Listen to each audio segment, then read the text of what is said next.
à partir du moment où vous prenez votre décision de reprendre une entreprise, Oui. quel est votre parcours? Comment vous y prenez? À qui vous vous adressez? Alors en fait, immédiatement j'ai commencé par le CRA, j'en avais entendu parler par un ami.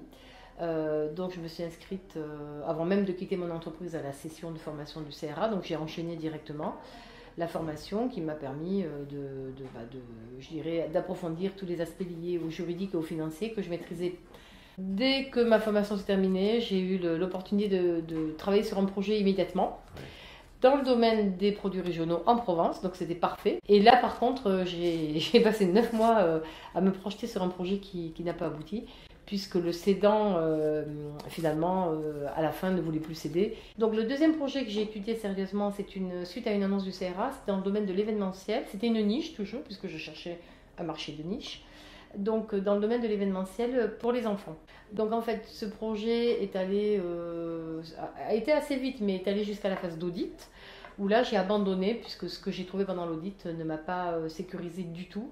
Enfin arrive Et la enfin, troisième. la troisième cible, donc Malangocha, où là, là, il y a quand même une très belle rencontre avec le cédant, ce qui n'était pas le cas les 2 fois d'avant, parce que c'était des personnes en qui je n'avais pas spécialement confiance.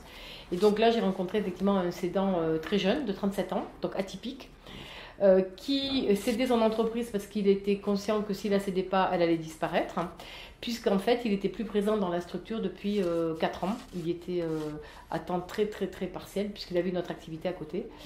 Alors d'après ce qu'on Beaucoup vous plus, enseigne au CRA, voilà. est-ce que c'était quand même une affaire à considérer? Alors, on apprend toujours au CRA qu'il faut acheter une entreprise in bonis, et ce n'était pas le cas de cette entreprise. J'étais décidée à l'acheter pour plusieurs raisons, parce que la valeur de l'entreprise, elle est dans son savoir-faire. Si elle était en difficulté, c'est parce qu'il y avait des problèmes de gestion et de commerce, et que ça correspond à mes points forts. C'est-à-dire que j'apportais à l'entreprise ce qui lui manquait, parce que j'avais un plan stratégique pour la développer à moyen terme avec une deuxième activité. Parce que j'avais aussi analysé des points d'amélioration très rapides à mettre en œuvre. Et puis parce que sa situation financière m'a permis de négocier avec le cédant et de la racheter à un prix qui me permettait de me passer d'un accompagnement bancaire. Donc de ne pas partir avec un endettement en plus de la perte.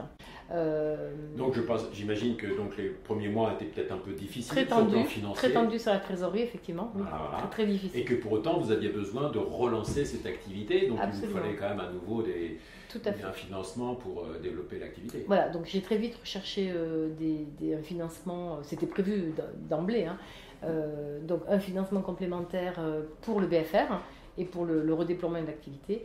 Et donc j'ai été accompagnée après plusieurs mois de recherche par Paris Initiative Entreprise qui m'a répondu très vite, mais j'ai mis longtemps pour trouver la banque. Donc Paris Initiative Entreprise, c'est un prêt d'honneur qui doit s'assortir d'un prêt bancaire, et donc pour trouver le prêt ça a été quand même beaucoup plus long, et donc finalement j'ai trouvé, donc tout a été signé là entre la fin de l'année et le début de l'année, donc voilà, c'est terminé, cette partie là est terminée. J'ai donc un peu d'argent pour redévelopper l'entreprise. Voilà. Voilà.